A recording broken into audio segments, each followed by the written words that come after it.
ইমানের পথে অবিচল থেকে আমার মরণ যেন হয়। ইমানের পথে অবিচল থেকে আমার মরণ যেন হয়। বোয়ালি শাহ কলমদর যখন আল্লাহ আল্লাহ জিকির করেন তখন ওই এলাকার মানুষ বোয়ালি শাহকে পাথর ছুঁড়ে মারত, বোয়ালি শাহ কলমদরকে ঢিল ছুঁড়ে মারত। অনেক সময় বোয়ালি শাহ কলমদরের শরীর ফাইটা রক্ত ফুটার গোলা ফিচকে দিয়ে বের হইয়া যাইত। ইসলাম এমনিতে আসে নাই, ভারতবর্ষে ইসলাম এসেছে আল্লাহর ওলিদের রক্তের বিনিময়ে। গোটা পৃথিবীতে ইসলাম জিন্দা হয়েছে ইমাম হুসাইন রাদিয়াল্লাহু তাআলা আনহুর রক্ত মুবারকের কারণে। আর ভারত উপমহাদেশে ইসলাম জিন্দা হয়েছে আল্লাহর ওলিদের রক্তের বিনিময়ে। আমার বাবাজিরা, বন্ধুরা, বোয়ালি শাহ কলমদর যখন হরিয়ানা প্রদেশের মধ্যে তিনি আইসা ইসলামের দাওয়াত যখন দিতে লাগলেন, অনেক সময় হিন্দু রাজারা তাদের প্রজাদেরকে দিয়া ওনার উপর পাথর ছুঁড়ে মারাইতো, অনেক সময় ওনার শরীর দিয়া রক্ত বের হইয়া যাইত। এত আঘাত পাবার পরেও বোয়ালি শাহ কলমদরের জবান থেকে কোনোদিন আমার আল্লাহর নাম মুছে যায় নাই। বোয়ালি শাহ কলমদরের জবান দিয়া কোনোদিন আমার নবীর নাম নিশানা মুছে নাই। সব সময় তিনি নবীর প্রেমে দেওয়ানা থাকতেন, আল্লাহর ইবাদত করতেন। তিনি যখন নামাজ মুবারকে যাইয়া সিজদা করতেন, অনেক সময় নামাজে সিজদারত অবস্থায়ও এই বেয়াদব হিন্দুর জমিদারের প্রজারা ওনার উপর পাথর ছুঁড়ে মারত, এই রকম ভাবে টর্চারিং করত। এ বন্ধুরা, আমার বাবাজিরা, টর্চারিং করতে করতে করতে হঠাৎ একদিন দেখা যায় হরিয়ানা প্রদেশের যেই রাজা ছিল ওই রাজার একটা দেয়াল ঠাস করে ধসে পড়ে গেছে। কেন পড়ছে জানেন? বোয়ালি শাহ কলমদরের উপর যখন পাথর মারছে, হঠাৎ একটা পাথর এমন একটা জায়গার মধ্যে আইসা লাগলো বোয়ালি শাহ কলমদরের জবানের একটু পাশে, ঠুটের একটু পাশে আইসা যখন ঢিলটা যখন লাগলো, রক্ত বের হয়েছে। তখন তিনি আর সহ্য করতে পারেন নাই। বোয়ালি শাহ কলমদর যখন আল্লাহু আকবার করে ডাক মারছে, ভাইয়ার আমার চিন্তা করেন এটা কেমন অস্ত্র, এটা কত বড় অস্ত্র।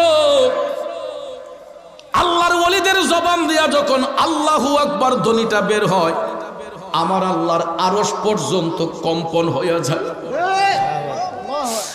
আমার আল্লাহর আরশ পর্যন্ত কম্পন হয়ে যায়। এই জন্য সব কিছু নিয়ে খেললেও ওলিদেরকে নিয়ে কখনো খেলতে নাই, কারণ এই পেছে যারা পড়ছে জীবন ধ্বংস হয়ে গেছে। মুর্শিদের প্রেমের পেছে যারা পড়ছে গো, তার জীবন বরবাদ হয়ে গেছে। আর যারা পীর মুর্শিদের তাজিম করছে এদের জীবন ধন্য হয়েছে। রাগ করবেন না আমার বাবাজিরা, বলতেছিলাম কি, বোয়ালি শাহ কলমদরের ঠোঁট মোবারকের পাশে যখন আইসা ঢিলটা পড়ল, তিনি আল্লাহু আকবার করে যখন ডাক মারলেন, ওনার অন্তরের ব্যথাটা আল্লাহর আরশ পর্যন্ত কম্পন হয়েছে।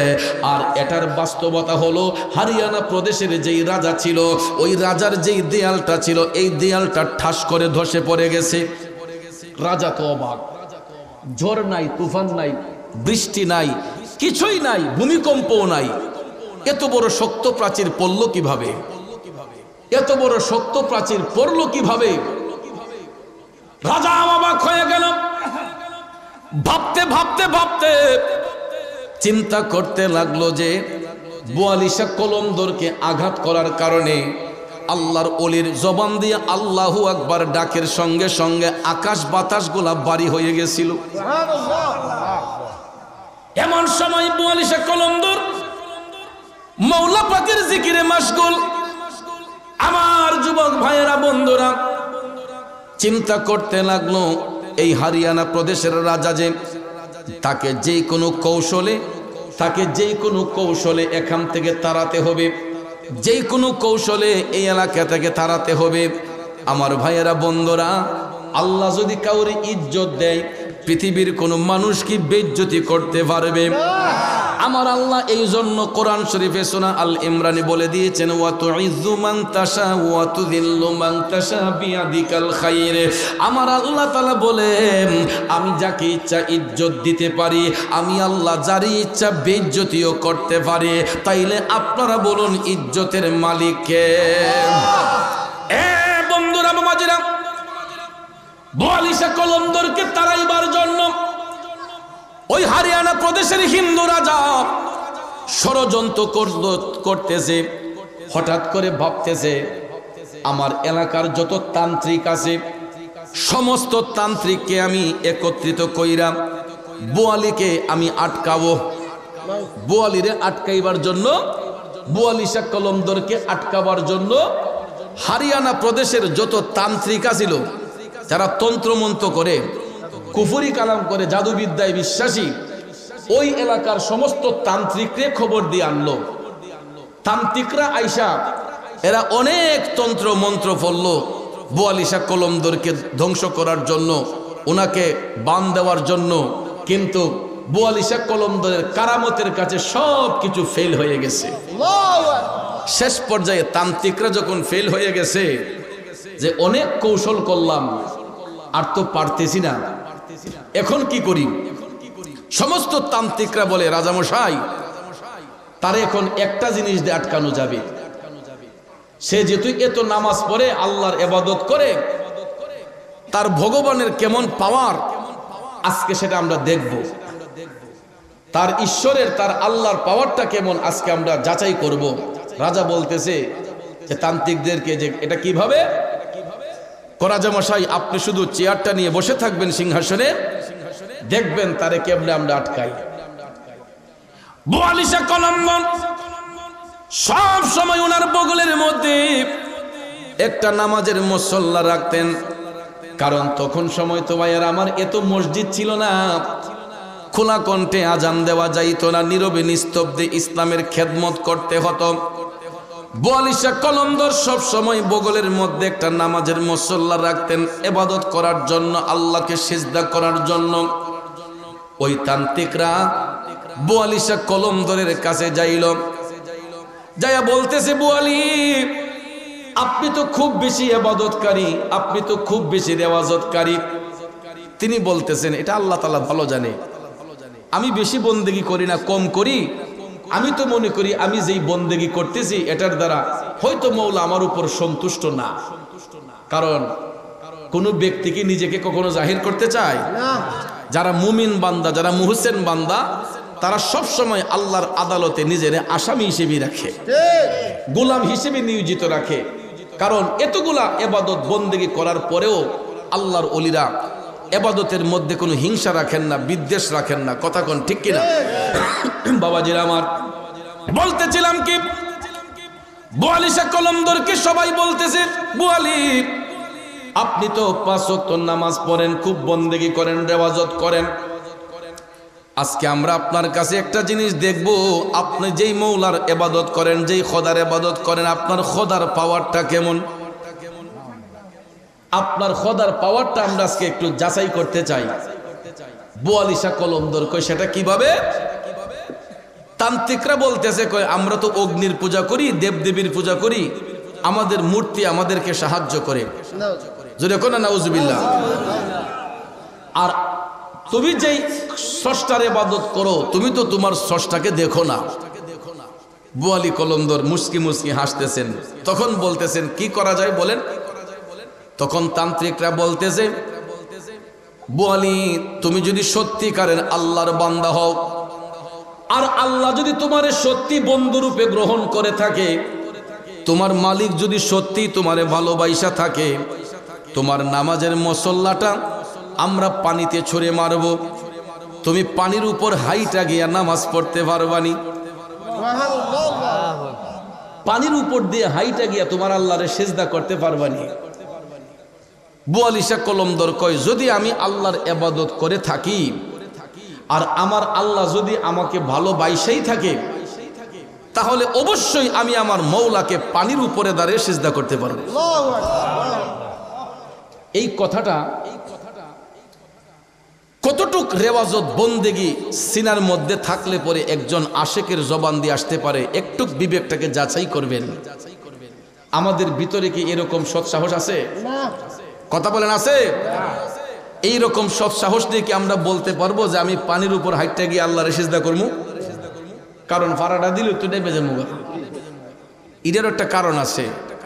কারণ ওলিদের জীবনী এবং আমাদের জীবনের মধ্যে অনেক পার্থক্য আছে। কারণ আমরা সকাল সন্ধ্যা অহরহ মিথ্যা কথা বলি, আমাদের চোখ দিয়ে অনেক সময় অনেক খারাপ জিনিস দেখি। আমাদের চোখের জিনা আছে, হাতের জিনা আছে, পায়ের জিনা আছে, যেটা থেকে আল্লাহর অলিগণ মুহসিন বান্দারা নিরাপদ। কথা বলে, যেটা থেকে আল্লাহর মুহসিন বান্দা যারা, মুমিন বান্দা যারা, এটা থেকে নিরাপদ। এই জন্য তারা সব সময় মওলার প্রেমে ঝুঁকে থাকেন, মওলার ইবাদতে মাশগুল থাকেন। এই জন্য আল্লাহ রাব্বুল আলামিন তাদেরকে পছন্দ করে, ভালোবাসে। ওই এলাকার তান্ত্রিকরা যখন বলল, বলি যদি তুমি নামাজের মুসল্লাটা আমরা পানির উপর ছেড়ে মারবো, তুমি যদি পানির উপর দিয়ে হাইটা যদি নামাজ পয়রা দেখাইতে পারো, তাইলে আমরা মনে করব সত্যি তোমার আল্লাহ তোমারে ভালোবাসে। বোয়ালিশা কলমদর কয়, আপনারা আমাকে একটা ওয়াদা দিতে হবে। সেটা কি? বোয়ালিশা কলমদর কয়, ও তান্ত্রিক ভাইয়েরা, আমি তো একজন আল্লাহর বান্দা, এখানে একাই আমি আল্লাহর ইবাদত করি। আপনারা তো এখানে শত শত তান্ত্রিক, আপনারা তো জাদুবিদ্যায় বিশ্বাসী, মূর্তির পূজা করেন। আজকে আমি আপনাদের কাছে একটা আবদার করব, আমি যদি পানির উপরে দিয়ে হাইটা গিয়ে আমার আল্লাহরে সিজদা কইরা দেখাতে পারি, আপনারা আমাকে ওয়াদা দিতে হবে, আপনারা সবাই কালেমা পইরা মুসলমান হইয়া ওই এক আল্লাহর ইবাদত করবেন। তখন তান্ত্রিকরা গবেষণা করতেছে, কি ব্যাপার, কি করা যায়? এতগুলা মানুষ আমরা একটা লোকের কাছে হেরে যাব, এটা হইতে পারে না। তখন তান্ত্রিকরা এরা সৎ সাহস নিয়ে বলে ফেলছে যে, হে বোয়ালি, তুমি যদি সত্যি পানির উপর দিয়ে হাইটা গিয়া আল্লাহকে সিজদা করে দেখাতে পারো, আমরা জাদুবিদ্যা ছেড়ে তোমার অধীনে আইসা কালেমা পরে আমরা মুসলমান হইয়া আল্লাহর ইবাদত করব। আর জোরে কন্যা সুবহানাল্লাহ। করিম রহিম নামটি তোমার, আল্লাহ কাদের গনি আমি পাপী ডইবা যাইতাম নি। মৌলাজি তোমার রহিম নামটি থাকিতে আমি পাপী ডইবা যাইতাম নি। কষ্ট হইতেছে আমার বাবাজিরা, জগতের বন্ধুরা রে, ও মুরব্বী বাবাজিরা, আমার সম্মানিত মা বোনরা যারা শুনছেন গো, আল্লাহর ওলিরা এমনিতেই হন নাই, তারা কারামতি শক্তির বলে তাদের কারামত প্রকাশ করে তারা আল্লাহর বন্ধু হইয়া দুনিয়ার মানুষদেরকে তারা হেদায়েতের পথে এনেছেন। আল্লাহর ওলি বুয়ালিশা কলমদরের নামাজের মুসল্লাটা একটা তান্ত্রিকের হাতে দিয়ে বললেন, নেন আপনার হাতে যায় নামাজটা পানির মধ্যে ফেলে দেন। ওই তান্ত্রিক নামাজের মুসল্লাটা হাতের মধ্যে নিয়া যখন এটা ছুঁড়ে মারল, দেখা যায় আমার বাবাজিরা নামাজের মুসল্লাটা পানির অনেকটা দূর যাইয়া এটা নামাজের মুসল্লাটা কেবলামুখী হইয়া পানির মধ্যে দাঁড়ায় আছে। নামাজের মুসল্লার নিচে যায় না। এখন তান্ত্রিকরা ডাক দিয়ে কই, বোয়ালি দেখি এখন তোমার মওলার কত পাওয়ার, এবার তুমি পানির উপর দিয়ে হাইটা গিয়ে আল্লাহর সিজদা করো।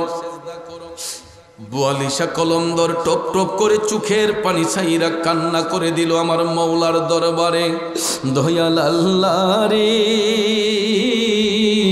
কি নাম জপলে পাবো তোমারে, দয়াল আল্লাহ রে, কি নাম জপলে পাবো তোমারে। বোয়ালিশা কলমদর টপ টপ করে চোখের পানি ছাইনা তিনি কান্না শুরু করে দিলেন। তিনি কানতে কানতে বেকার আল্লাহ এখানে যারা আছে সবাই তন্ত্র মন্ত্রে বিশ্বাসী। আল্লাহ এরা তোমার কালামের উপর বিশ্বাস নয়, এরা তোমার হাবিবের সুন্নাহর উপর বিশ্বাস নয়। আল্লাহ গো, আমি বুয়ালি একা, এই মুহূর্তে আমাকে সাহায্য করার মতো তুমি ছাড়া কেউ নাই। আল্লাহ এই মুহূর্তে আমাকে সাহায্য করার মতো তুমি মাবুদ ছাড়া আর কেউ নাই। ও মাবুদ, তুমি আমাকে সাহায্য করো।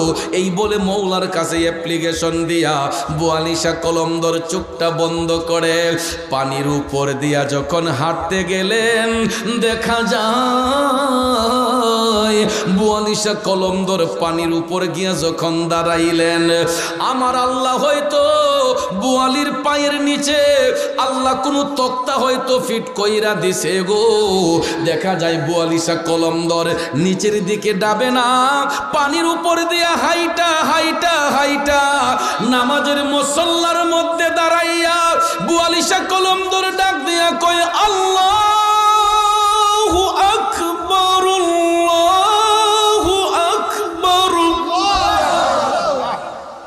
বাবাজিরা আমার, বন্ধুরা আমার, বুয়ালিশা কলমদর পানির উপর দিয়া হাইটা নামাজের মুসল্লার মধ্যে দাঁড়াইয়া কেবলামুখী হইয়া তিনি 2 রাকাত নামাজ আদায় করছেন। বন্ধুরে, ওলিদেরকে আমার আল্লাহ কেমন পাওয়ার দিছে গো, আল্লাহর ওলিদেরকে আমার আল্লাহ কেমন বেলায়েতি শক্তি দান করছে। বুয়ালিশা কলমদর পানির উপর দিয়া হাইটা হাইটা গিয়া তিনি যেই জায়গার মধ্যে নামাজ আদায় করেছিলেন, ওই জায়গাটার মধ্যে এমন শুকনা একটা চর আমার আল্লাহ ভাসাইয়া দিছে। বন্ধুরা আমার, রেওয়াজত বন্দেগি করার পরে ওনাকে আধ্যাত্মিকভাবে জানানো হয়েছে, বুয়ালি ইন্তেকালের পরে তোমার স্থানও এই জায়গায় হবে, ইন্তেকালের পরে তোমার স্থানটাও এই জায়গায় হবে। এখন পানির উপরে দাঁড়াইয়া বুয়ালিশা কলমদর নামাজ আদায় করছে। তান্ত্রিকরা দেখছেনিও, দেখছেনি। এবার নামাজ শেষ কইরা আবার বুয়ালিশা কলমদর হাইটা হাইটা হাইটা আবার তিনি জায়গা মতো আসলেন পাড়ের মধ্যে। এবার তান্ত্রিকদেরকে বলতেছেন, এখন বলুন আপনারা কি করবেন?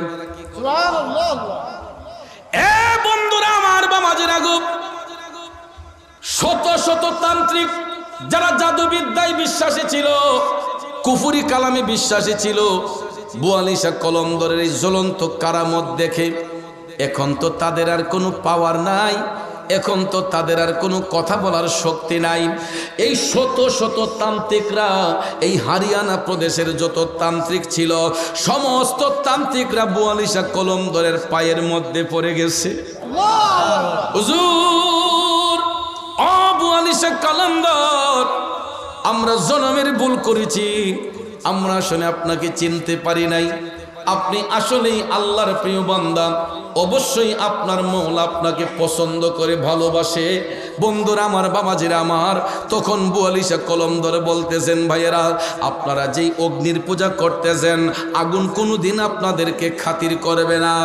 তখন বুয়ালিশা কলমদর একটু জ্বলন্ত আগুন হাতের মধ্যে নিয়ে বললেন, আপনারা যে দেবদেবীর পূজা করেন, একটু আগুনের মধ্যে হাতটা রাখেন তো, দেখেন তো আপনার ভগবান আপনারা ছাড়েনি। সুবহানাল্লাহ কন্যা। আগুনটা যখন সামনে দিয়ে দিলেন, একজন তান্ত্রিক হাতটা রাখতে দেরি হয়েছে, তার হাত পড়ে যেতে দেরি করে নাই।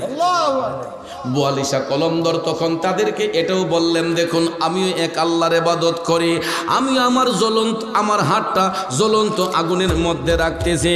এই বলিয়া বুয়ালিশা কলমদর যখন হাতটা আগুনের মধ্যে চাপ দিয়া ধরলেন, অনেকক্ষণ হাতটা রাখার পরে দেখা যায় বুয়ালিশা কলমদরের হাতের মধ্যে একটা আগুনের ঠসাও নাই। এটাই ওলিদের কারামত, এটাই হলো ওলিদের কারামত। কারামতুল আউলিয়া হাক্কুন, আউলিয়াদের কারামত এটা সত্য। আর এই বিশ্বাস যার সিনার মধ্যে থাকবে, ওই ব্যক্তিটাকে আল্লাহ বন্ধুরূপে গ্রহণ করবে। বুয়ালিশা কলমদর এই দৃশ্য দেখানোর পরে সবার দৃষ্টি খুলে গেল। সমস্ত তান্ত্রিকরা এবার বুয়ালিশা কলমদরের পায়ে পইরা কয়, হুজুর এবার আপনি আমাদেরকে যা বলবেন আমরা তাই শুনবো। আমাদের দলের নেতা এখন আপনি আমাদেরকে যে কমান্ড দিবেন আমরা সেই কমান্ডেই চলবো। তখন বোয়ালি শাহ কলমদর সবাইকে বললেন, আপনারা আমার সাথে পুকুর ঘাটে আসেন। পুকুর ঘাটে নিয়ে বোয়ালি শাহ কলমদর পানি দিয়ে ওযু করলেন। ওই সমস্ত তান্ত্রিকদেরকে বললেন, আমি যেই রকম ভাবে ওযু করতেছি আমার সাথে দেখে আপনারা এই রকম ভাবে ওযু বানান। বন্ধুরা আমার, সুন্দর করে ওযু বানাইয়া যত তান্ত্রিক উপস্থিত ছিল সবাইকে একত্রিত করে বসাইয়া বোয়ালি শাহ কলমদর বলতেছে, আপনারা আমার সাথে পড়ুন, লা ইলাহা ইল্লাল্লাহু মুহাম্মাদুর রাসূলুল্লাহ সাল্লাল্লাহু আলাইহি ওয়াসাল্লাম। জুরে জুরে কন্যা সুবহানাল্লাহ। ভাইরা আমার, বন্ধুরা আমার, যত তান্ত্রিক ছিল, জাদুবিদ্যায় বিশ্বাসী ছিল, সমস্ত তান্ত্রিক যখন মুসলমান হয়ে গেল, এখন রাজা কারে দেয়ার বাহাদুরি দেখাবে। রাজার বাহাদুরি শেষ। তান্ত্রিকরা যখন কালেমা পড়ে মুসলমান হয়ে গেছে, হারিয়ানা প্রদেশের আরো যত প্রজা ছিল একজন একজন করে সবাই কিন্তু মুসলমান হয়ে গেছে। মুসলমান হইয়া এখন দেখা যায় বোয়ালি শাহ কলমদরের বিশাল বড় একটা কাফেলা হয়ে গেছে। অনেক ত্যাগ তিতিক্ষার বিনিময়ে বোয়ালি শাহ কলমদর এই হারিয়ানা প্রদেশকে আবাদ করেছেন। তিনি মৃত্যুর আগ পর্যন্ত হারিয়ানা প্রদেশের মধ্যে ইসলামের মশাল উড়াইয়া বর্তমানও পানিপথে বোয়ালি শাহ কলমদরের মাজার শরীফের পাশে হারিয়ানা প্রদেশে তিনি বিরাট বড় একটা মসজিদ নির্মাণ করেছেন। এই মসজিদ আজও পর্যন্ত ভারতের হারিয়ানা প্রদেশে অবস্থিত। সুবহানাল্লাহ।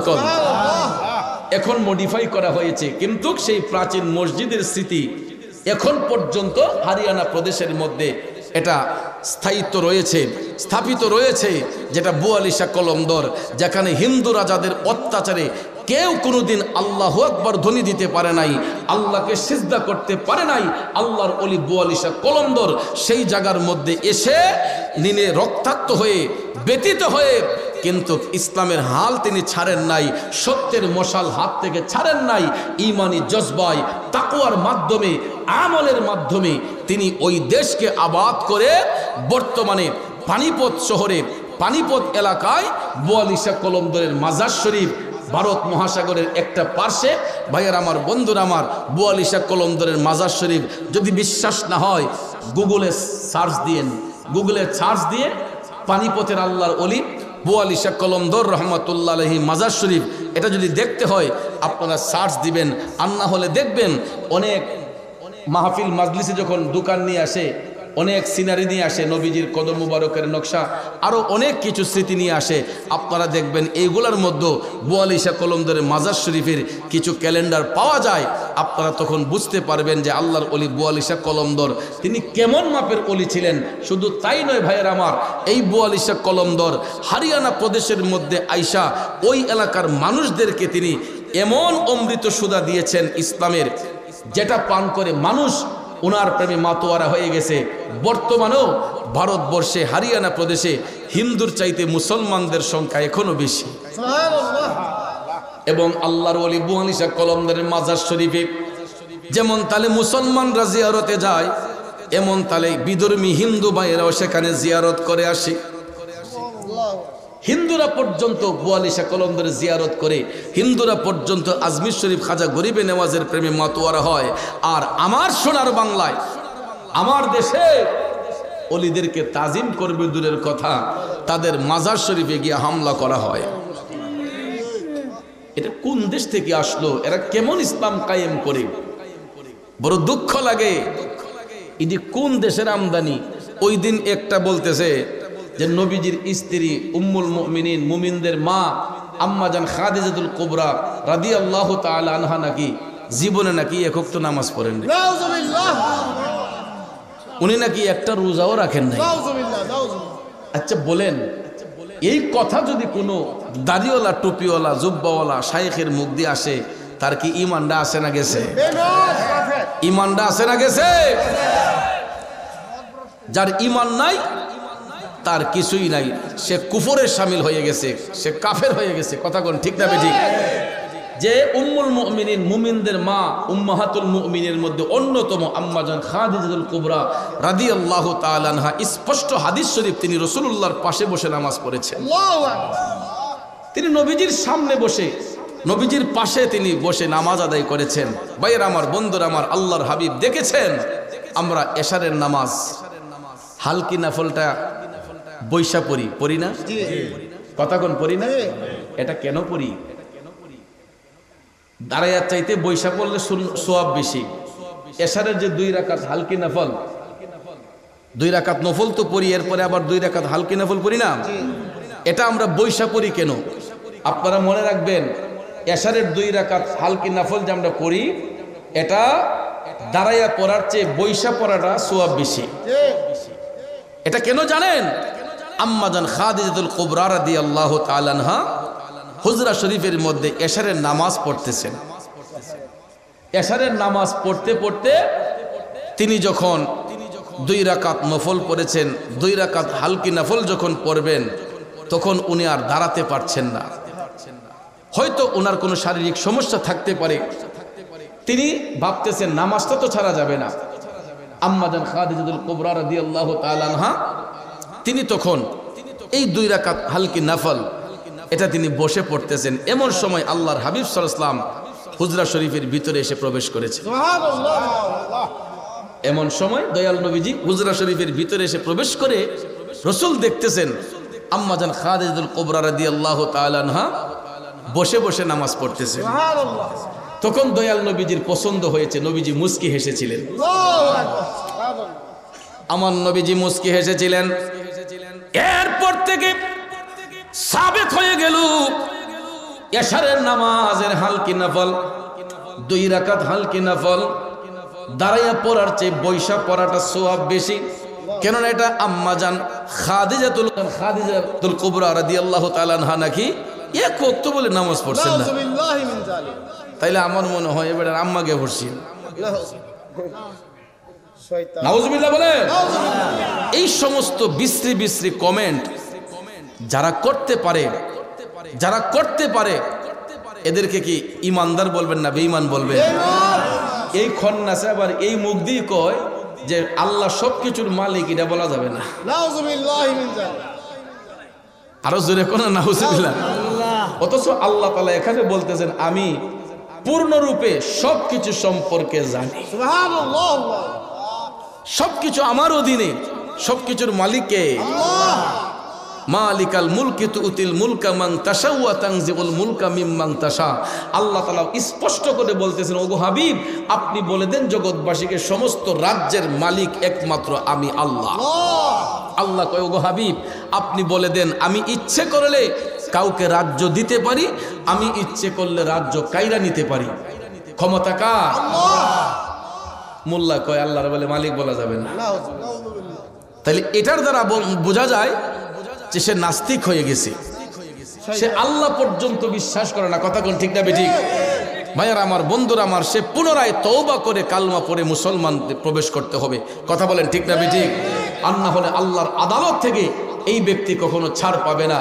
এই সমস্ত বিয়াদবরাই আল্লাহর ওলিদেরকে নিয়ে বিশ্রী বিশ্রী কমেন্ট করে এই সমাজের সহজ সরল মনা মুসলমানদেরকে ধোঁকা দিচ্ছে। কথা কোন ঠিক না বেঠিক? কারণ বাবাজিরা শুনেন, আমরা তো এত ছাপাই দেওয়ার কোনো মানে হয় না, আমরা এত চাপাবাজি করতে চাইও না, কারণ এটা চাপাবাজির বিষয় না। আমরা হক কথাগুলা প্রচার করি, আর আল হাক্কু মুররুন, সত্য কথাগুলা তিতা লাগে। সত্য কথাগুলা শুনতে তিতা লাগবে। এই জন্য ভাইয়ের আমার, আপনারা একটা জিনিস চিন্তা করে দেখবেন, আল্লাহর অলিগণের বিচরণ যেই জায়গার মধ্যে হয়েছে ওই জায়গার মানুষগুলাই তাসাউফপন্থী হয়েছে। আপনার এলাকায় চিন্তা করেন, এই বাহেরনগরের পাশে আল্লাহর ওলি আব্দুর রউফ সৈয়দ মুগল মিয়া সাহেব রহমতুল্লাহ আলাইহি, উনি এখানে আরাম করার কারণে আজকে এই এলাকার মানুষ সব তরিকাপন্থী, সব সুফিবাদী বিশ্বাসী। আবার আপনাদের একটু আশেপাশে সাইডে ঘুরে দেখেন, আবু জেহেলের দলের অভাব নাই। কথা কোন ঠিক না বেঠিক? আর যেখানে অলির বসবাস হয় সেখানে তাসাউফপন্থী লোকের অভাব নাই। কথা কোন ঠিক না বেঠিক? কারণ এটাও আপনাদের খুশনসিব যে আপনাদের এলাকায় একজন আল্লাহর ওলির বিচরণ আছে, একজন আল্লাহর ওলি এখানে শায়িত আছেন। ভাইয়ের আমার, বন্ধুর আমার, যেই কারণে এই এলাকার মানুষটির ঈমানটা অহনত্র তাজা আছে। আর না হলে ওই সমস্ত খন্নাসের ধোঁকায় পড়ে আমরা কবেই ধ্বংস হয়ে যেতাম, আমরা কবেই অন্ধকারে নিমজ্জিত হয়ে যেতাম। বাবাজিরা আমার, বন্ধুরা আমার, আপনাদেরকে বিনয় করে আমি অনুরোধ করে বলবো যে কখনো আল্লাহর ওলিদেরকে নিয়ে তামাশা করবেন না, কুৎসা করবেন না। কারণ আল্লাহ পাক ছাড় দেয়, কখনো ছেড়ে দেয় না। কারণ ওলিরা কার প্রতিনিধি? আল্লাহ। ওলিদের উপর ছায়া আছে কার? ওলিদের উপর আল্লাহর রহমতের ছায়া বর্ষণ। কথা বলেন ঠিক কিনা? এই জন্য আব্বাজিরা আমার, আপনাদেরকে যে বিনয়ের সহিত বলবো, আপনারা কখনো লাঞ্ছিত হবেন না। বিদেশ বাড়িতে যারা যাচ্ছেন, আপনাদেরকে সবিনয় অনুরোধ করে বলবো, বাতিলদের কথা শুনে কখনো ইমানকে ধ্বংস করবেন না। এরা আইসা সৌদি আরবের দলিল আমাদের বাংলাদেশে দিতে চায়, সৌদি আরব থেকে আইসা বাংলাদেশে দলিল মারে। এ বাবাজি শুনেন, সৌদি আরব আমাদের দলিল না, আমাদের দলিল হবে কিতাবুল্লাহ, সুন্নতে রাসূলুল্লাহ, আল্লাহর কোরআন এবং নবীর সুন্নাহ। কথা কোন ঠিক কিনা? কারণ সৌদির শায়েখগণ তারা 5টা 10টা বিয়ে করে। এখন তাই বলে কি আমরা 5টা 10টা বিয়ে করতে পারবো? অস্তিত্ব থাকবো নি? তো এই জন্য ভাইয়ার আমার, বন্ধুরা আমার, সৌদিরে আমাদের দলিল আইসা দিবেন না, সৌদির দলিল আমাদের কাছে দিবেন না। হ্যাঁ ঠিক আছে, তাদের সম্পর্কে বিশ্রী কমেন্ট না করতে রসুল আদেশ করেছেন। বিদায় হজের ভাষণে আমার রসুল বলেছেন যে আমার আরববাসীদের নিয়ে তোমরা কখনো মন্তব্য করো না। এই একটা কথা রসুল আদেশ করার কারণে তাদেরকে নিয়ে আমরা মন্তব্য করি না। কিন্তু ভাইয়েরা আমার, বন্ধুরা আমার, এরা তো আমাদের দলিল নয়। আমাদের দলিল হচ্ছে আল্লাহর কোরআন, নবীর সুন্নাহ। কথা বলেন ঠিক না বেঠিক?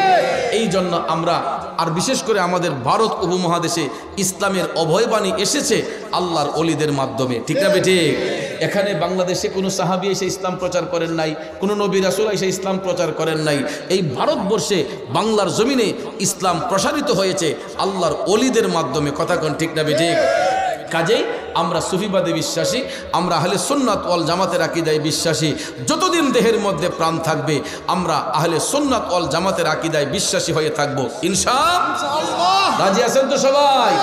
আওয়াজ দিয়ে দেখান, হাত তুলে দেখান, নারায়ে তাকবীর, নারায়ে রিসালাহ, আহলে সুন্নাত ওয়াল জামাত, আহলে সুন্নাত ওয়াল জামাত সুন্নি মহাসম্মেলন। হুশিয়ার সাবধান, হুশিয়ার সাবধান। কষ্ট হইছে ইডি শুনলে, এই আওয়াজটি শুনলে ইমানদারের ইমান তাজা হয়।